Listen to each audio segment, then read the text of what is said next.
I already feel like I want to cry. Ugh. Let's talk about where I've been and where I'm going. That'll be the title of the video. Do not mind the mess behind me. I literally just got done filming a TikTok. And I didn't want to clean up because I already had like this momentum going of filming that I was like, just record. Just start the camera, press record, because you have tried to film this video already like 3 times. So where I have been, not on YouTube, as you guys have noticed. I have taken the longest break from my YouTube since I started my YouTube channel. Started my YouTube channel in 2013, 2012, almost 10 years ago. If you guys watch my first videos on my YouTube channel, have my baby daughter in there who is now a 10-year-old. Like, that's how long I have been on YouTube. And I say that to say like this decision was not an easy one. And this decision took months to decide on. So I'm gonna take you guys back. When I first started my YouTube channel, why I started it.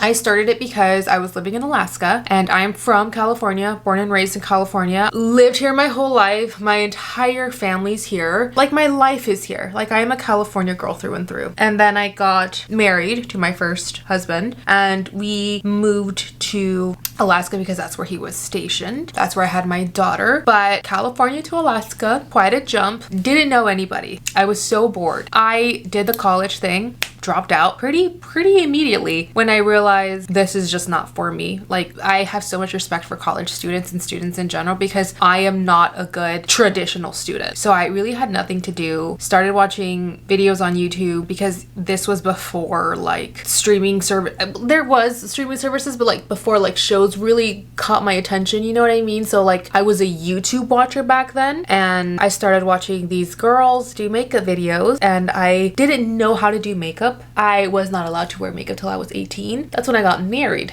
So I started my YouTube channel more so like, let's go on this journey together. I'm gonna learn and you're gonna learn with me. Like, oh my God. Now that I'm saying all this out loud, it all just makes so much sense. It's crazy. Okay, so I can't go downstairs because my mom is here, and if she sees me crying, she'll punch a stranger in the face. Let's learn all this together. That's where we left off on. Okay, so that was fun. I loved it. YouTube fell into my life right when I needed it, right before I would have probably gone insane. And then with YouTube, just social media took off for me. But I always said, always, this is not my end goal. This is my stepping stone, because I always knew in the back of my mind, since I was 5 or 6 years old, I've always known that I wanted to make movies and tell stories. I don't have a memory in my brain of watching a movie and not asking myself like, how was this made? I want to know how to do this. I could write this story. I could have written this story this way. I have always been a movie watcher, a TV watcher with such an over analytical mind. Since I was little, I would watch movies with my dad and like that was like my thing. I knew I wanted to, at the very least, like tell stories. I've always been such a storyteller. Oh God. So I did YouTube, like I said, for like 10 years. My YouTube never popped off. It kind of did here and there. I had a couple videos go viral, had a couple like big hits, and as much as I like followed through on them, I always kind of like didn't follow through on like the analytics and diving into it and like really committing to YouTube. And I always like questioned why I was seeing so many people have success. Like when the makeup bubble burst in 2016, so many creators blew up. And I didn't. And I was doing makeup. I was doing basically what all these creators were doing. And I didn't blow up. Like, I mean, I hit success to the point where like it was my full-time job and I was like super grateful for that. But like I didn't hit the, like I wasn't going to the events. I wasn't landing the brand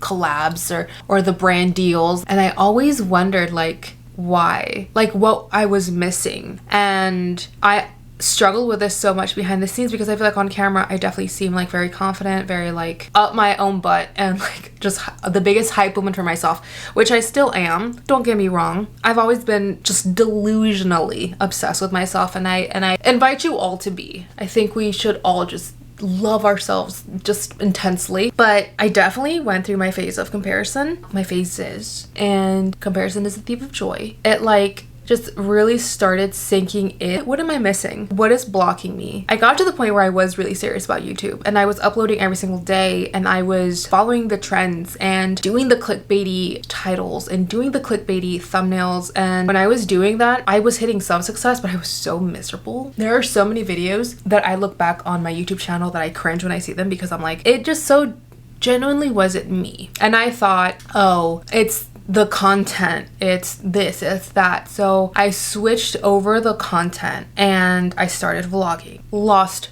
so many followers. All of my analytics went down. My numbers in general went down. Sponsorships went down, money, monetization, all that went down. But I was having fun with it again. I was vlogging. I remember the vlog that I loved so much because it felt like I told a story, and I loved that vlog. And for those of you guys that don't know, YouTube rates your videos on a scale of 1 to 10. 1 being like good, excellent actually, 5 being mediocre, 10 being bad. That video, 10. The one that I told you I loved because I felt like I told a story, 10. Tanked, didn't do numbers. It was one of the very first vlogs I did, and because it tanked so bad, as a YouTuber and a creator, when it's your job, you can't just follow your passions anymore. You have to follow the carrot and do what works, because suddenly, you know, I have people that were on payroll, you know, at the time. I literally couldn't afford to make videos like that anymore. And that sucked. And the videos that performed, I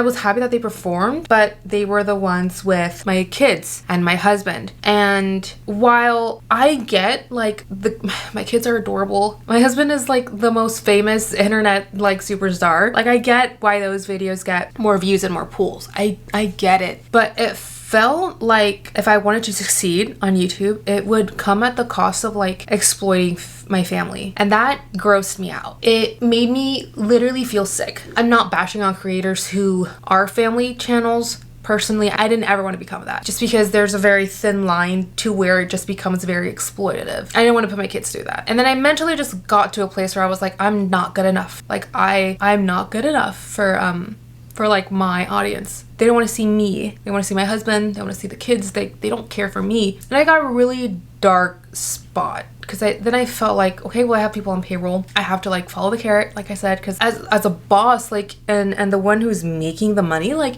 you do feel this intense pressure on your shoulders. And it's, again, you can't just go and create what you want just to create anymore. You have to create because you're literally feeding people and providing. It took a lot out of me, and I still struggled with the same question, like, what's blocking me? And I was still repeating the same thing, like, in every meeting with every manager, with every strategist, I was still repeating the same thing, like, hey, YouTube isn't my end goal. I want to make movies, and that's like the end goal. And this time last year, my New Year's resolution, not resolution, but like, I remember sitting down, looking out the window, just being like, I need clarity.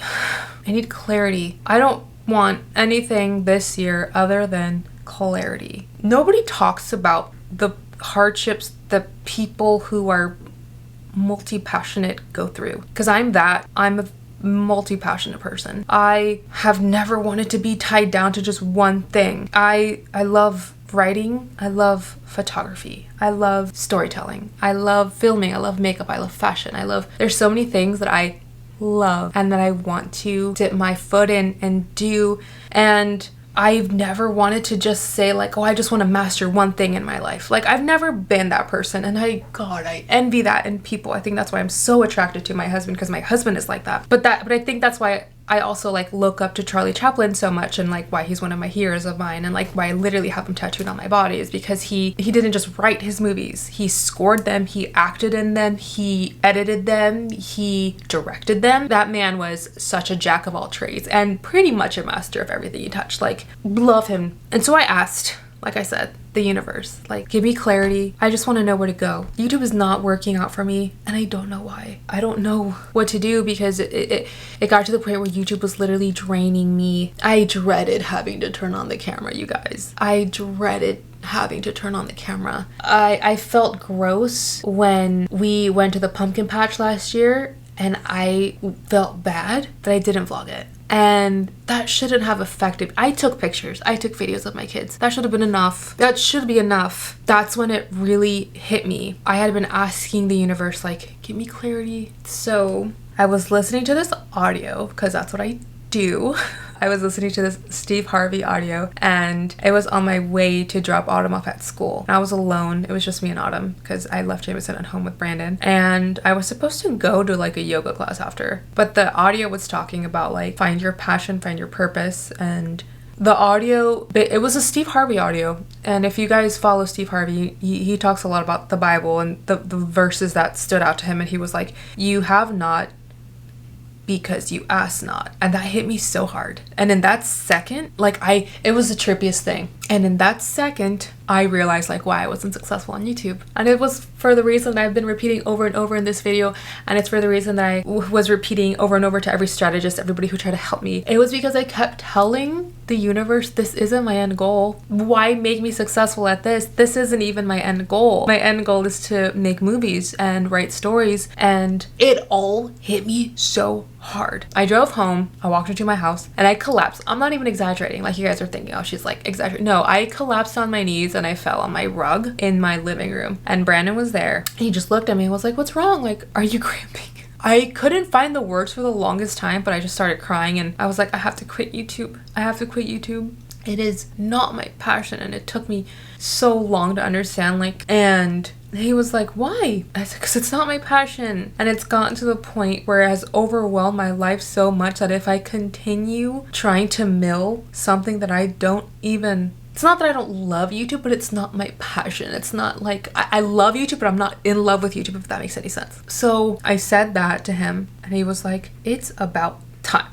Because if there's one person who has been telling me you just need to pursue movie making and writing, it's that man. So to hear him be so supportive and not only like back up what the decision that I had made, but to go as far as to say like, this is your calling, of duh, like you should have been doing this a long time ago. Ooh, made me cry so much more. And then I immediately like took action, because that's what you have to do when you make a decision. You decide, you cut off all possibilities. Like I didn't say, oh, I'm gonna cut down to just one upload a week or one upload a month. No, I said I'm completely cutting it out. So I had to let go of my editor, and my editor followed me from her old job. She used to work for like this huge editing company. She quit, and I followed her, and she had been my editor for like a year, and that girl is like a godsend. Adore her so much. And I was so nervous to tell her, hey, I'm not sending you videos anymore.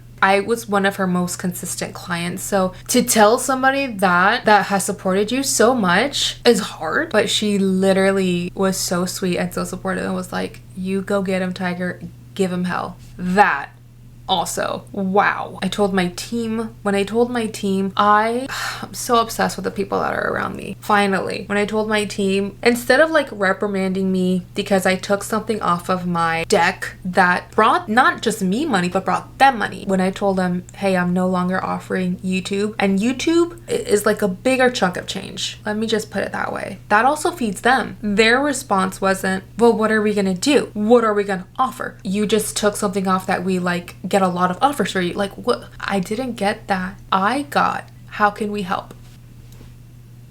And suddenly things just started kind of flowing. I started talking to people that I kind of know that work in the film industry, and I started talking to like other writers, and things just flowed. One of my best friends in the world, who is just a dream, Brandy, which you guys know, she has her own YouTube channel here, and she's the CEO and founder of EVO. I told her, and I still remember the phone call we had where we both got very deep with each other, and all she could do was like say the most supportive and kind things. And not only that, but she's like, I'm going to connect you to everybody I know that could possibly help you. So she gave me phone numbers. She connected me with people. That's another thing my management did. They connected me with other screenwriters who are just beginning. They connected me to people who could help give me a map, because that's one thing I told them, like, I just need a map. I've never done this before, and that's why I was so scared to drop something that I learned pretty well, to start completely from zero again. I've never done anything in the movie industry, but I've written screenplays. I'm very proud of them, and to be honest, like, I don't feel anywhere near as like fulfilled like making YouTube videos than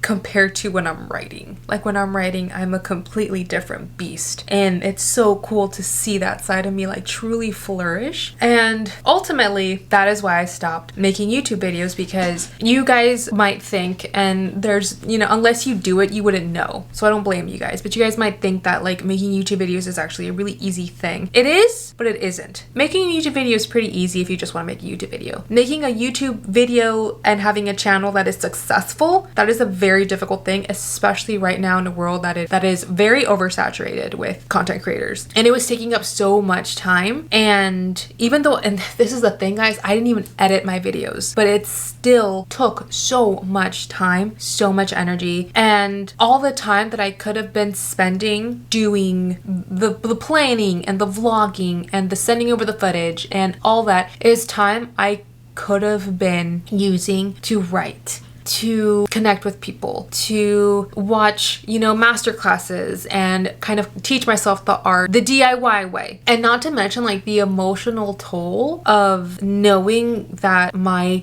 channel was dwindling, and unless I put my children in the videos all the time, and unless I film with my husband all the time, like they just weren't going to work. And it also was the fact that I knew deep down my soul wasn't in it, like my heart wasn't in it. One thing that super like stuck out to me was when I finally like quit. Like Brandon sat down on the couch with me and he was like, because I was really sad, because I didn't want to leave YouTube in a place where I wasn't like proud of it. I always pictured myself walking away from YouTube when I had 1 million subscribers, and I was ready to put the period, you know, on it and like close that chapter. That was my vision, because I knew eventually I was gonna leave, but eventually it was just eventually I didn't make the decision. So it took a toll on me. I felt like such a failure because my channel never really popped off, and I never really became like somebody notable here on YouTube, and I just felt like I failed. And it wasn't until Brandon like pointed out, like, you know how many people would kill to have their paychecks come from YouTube, come from creating. You got to work with so many amazing companies, you got to travel because of YouTube, you got to do so much because of YouTube, and it's not even your passion. Imagine how much you're gonna kill it at your actual passion. More perfect words at a more perfect timing couldn't exist. I think about that and I still get chills, like, because he's right. As much as like, it could be so easy to take away from like my career here on YouTube, it can be so easy to point out the negative. I did pretty good for something that was never the end goal, because I did get to travel because of YouTube. I did get to work with brands that I dreamt of working with. I did get to do so many cool things and meet so many cool people, and all because of my YouTube. And the kicker is, guys, it really was not, deep down, like, it was not my passion. So just imagine what I'm gonna do, like doing what I really love, like fearlessly. October 2nd was the day that I officially quit YouTube. I want you guys to know that I have been busy, and like I said, I connected with a lot of people. I talked to my management. I set my intention, because the clarity hit, the clarity that I had been begging for, like, which, to be completely honest with you guys, the clarity had been coming. I was just very good at ignoring it and not wanting to accept it. But it finally hit me like a ton of bricks that morning, and I'm so grateful that it did. October 2nd, 2023, that very day, after collapsing on my living room floor and having a meltdown and a breakthrough moment, I let go of my editor and I sent my team a message that I needed to have a meeting with them. And I sent a girl who's named Emmy, who I love.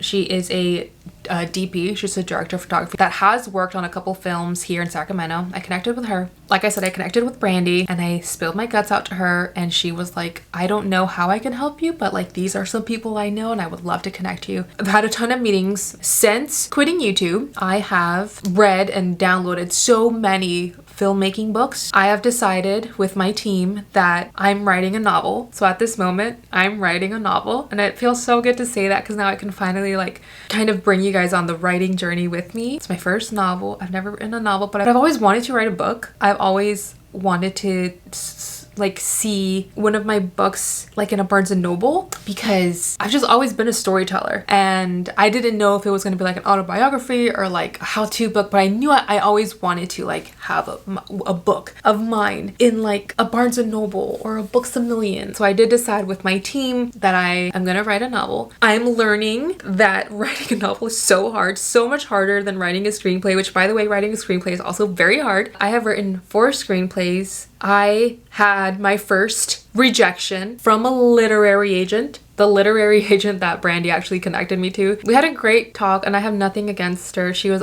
honestly like a lovely woman and so accomplished, but she was like, love you dude, but I'm gonna pass on your novel. And I said, you know what? That's fine. The no was hard.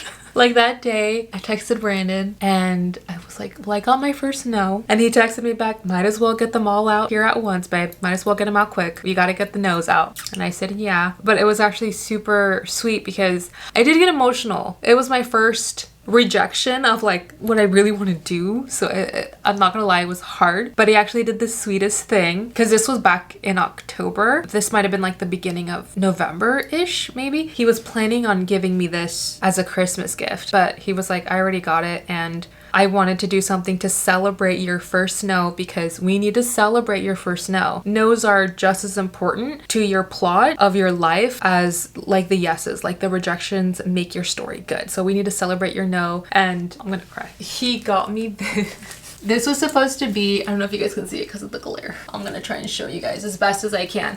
But this is an autographed Mercedes Petronas F1 crew neck, and it is signed by Valtteri Bottas and Lewis Hamilton, who is my like everything. I love him. He's my favorite F1 driver. I'm a huge F1 girly and Mercedes is my team and Hamilton is my driver, and I'm a die-hard Lewis Hamilton fan. And he got me that and I opened it and he was like, to celebrate your first no. And now every time I look at that, I think about my first no, but I know to celebrate it instead of, you know, dwelling over it, because you do gotta get your no's. Colonel Sanders, I think, got rejected something like 100 times, something crazy like that. So the no's are important. I have made so many pitch decks because I'm learning you kind of have to pitch yourself as an author and pitch your book and pitch your projects. I am working with my team right now to find a publisher to help me publish my novel, and I am working with a bunch of screenwriters. I've connected with a few and they have helped me tidy up my scripts so I can sell those as well. And my goal is to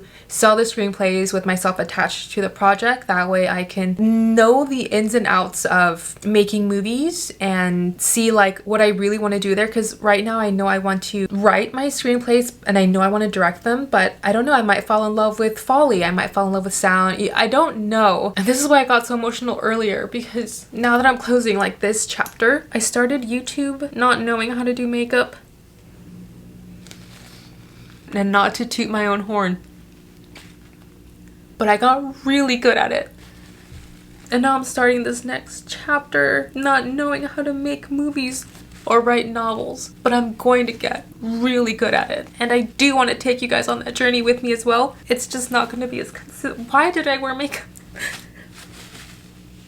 It's just not going to be as consistent, but I do plan on hopping in and out and kind of updating you guys, telling you my process and taking you guys on this journey of like learning how to like become like a professional storyteller, because that's what I want to do. And I know a lot of you guys have been catching on to that. I know because you guys have been DMing me. I have been posting like little snippets of writing, like my word counts.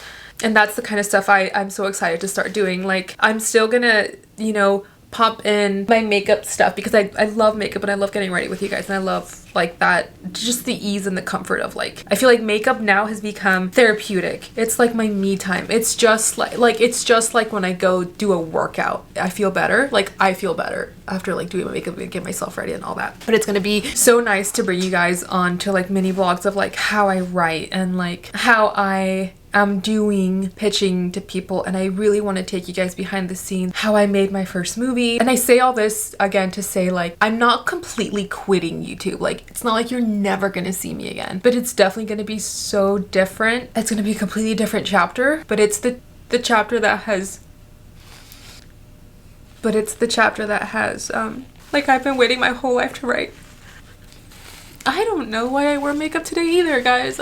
And I hope you guys are excited for that journey with me, because I'm so excited to take you, and I'm so excited to get you guys involved. And I hope that you guys do get involved. Honestly, like, if you guys have experience with writing screenplays or selling screenplays or writing novels, pitching novels, if you guys are editors, I'm actually like, I would love to have, you know, you guys like look at my the pages that I have written, and I'm actually looking for like an editor that can like help me tidy up my novel and stuff, because I'm writing my novel completely by myself. Like, I'm not having to ghostwrite or anything. It's literally just me. So yeah, feel free to message me and get involved, and I will pop in a few vlogs here and there, because I do want to show you guys kind of like how the cookie's being made, and then we can all share the cookie. It'll be a great cookie. I'm so excited. I'm so grateful for 2023. It was the year of clarity for me. And like I said in my TikTok that I made before this, actually, I feel like 2023 was the year of clarity, and 2024 is going to be my year of action. While I know that I have a long road ahead of me, it took me 10 years to like, or actually no, it took me like a good 5 to 6 years to get my footing, just to get my footing with YouTube. And I don't know, you know, how long it's going to take me to get these movies made and these books published, but I'm excited for this journey, because I've always said my biggest goals in life and my biggest motivators is to not show up empty-handed to 80-year-old me, and to do everything that 5-year-old me always dreamed of. And I really owe it to her to at least try. And the thing about me, and why I'm so grateful that I did YouTube, is I'm somebody who falls in love with the process, even though it might take me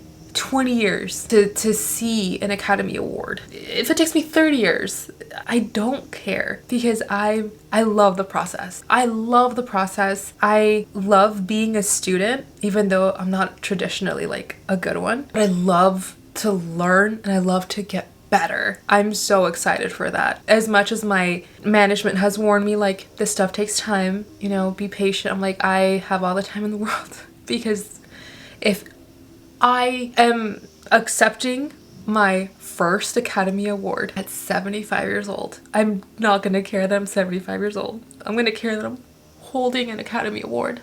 And that's that. And I'm gonna have so much fun in the process. I promise you, because I'm a fun person, and I love the grit. So that's where I've been. That's why I dipped for a second, and this is where I'm going. You guys are more than welcome on the journey. I hope you want to take this journey with me, and you guys can keep me accountable. I invite you all to be like, show us your word count on Instagram stories right now, and it better be at 45,000 by the end of January, and it better be at 55,000 by the end of February, and you better hit your 70,000 word goal by spring. Like, I love that. I'm that friend to my friends, so I welcome that energy. I don't know if it's gonna be a long journey. I wish I could tell you that as well. I don't know if it's gonna be a short journey. I have no idea, no clue. I've always been a very gun-ho person, and a very I'm gonna do this my way type of person. And I think that's also why YouTube didn't succeed for me. I was very stubborn in the beginning. I was told, like, you have to dive into your analytics, and you have to do clickbaity things, and you have to do clickbaity titles, and this and that, and blah, blah, blah. I didn't really listen to that. And once I did, I was miserable. So I stopped listening to that. But I've been that way my whole life, guys. I remember in high school when everybody was like, I have to pick this class because I need it for college transcripts, or I need to take this Spanish class, or I need to take this AP class because colleges are gonna look for that. I didn't work like that at all. In high school, I literally chose classes based on what I wanted to do. Go at the beat of my own drum type of person. I remember when I was picking my freshman classes, I was like, I'm gonna choose drumline as my elective because the Nick Cannon movie was super cool, and I've always wanted to learn how to play drums, so there. And you know how that turned out? I was drum major for 2 years, so. And that movie really is super good. And then when I got to college, And why I dropped out, which nobody's asking me why I dropped out, but I feel like I should tell you guys anyway, and maybe this will inspire you and give you some motivation to just follow the beat of your own drum as well and just trust yourself. And I'm also speaking to myself while I say that. Like, a lot of the things I'm saying to you, I am taking note of, and I'm learning to take my own advice a lot. So I went to the University of Alaska, Fairbanks, and being me was like, I'm gonna sign up for all the drama classes, writing classes, film classes. But when you go to college, like as a student and the way I did, they make you take a bunch of classes for no reason and you have to pay for them. And it's stupid and it's dumb when I just wanted to learn one thing, which is writing and movie making and all that. So I dropped out because they only allowed me to take one drama class and 4 other classes that I hated. I have no idea why I was supposed to take anthropology, but I did. And I took an English class because it's required. And I wrote an essay about the song Streetlights by Kanye West. And my professor literally was like, you have a future in writing. You need to do more of this. And I said, yeah, I do.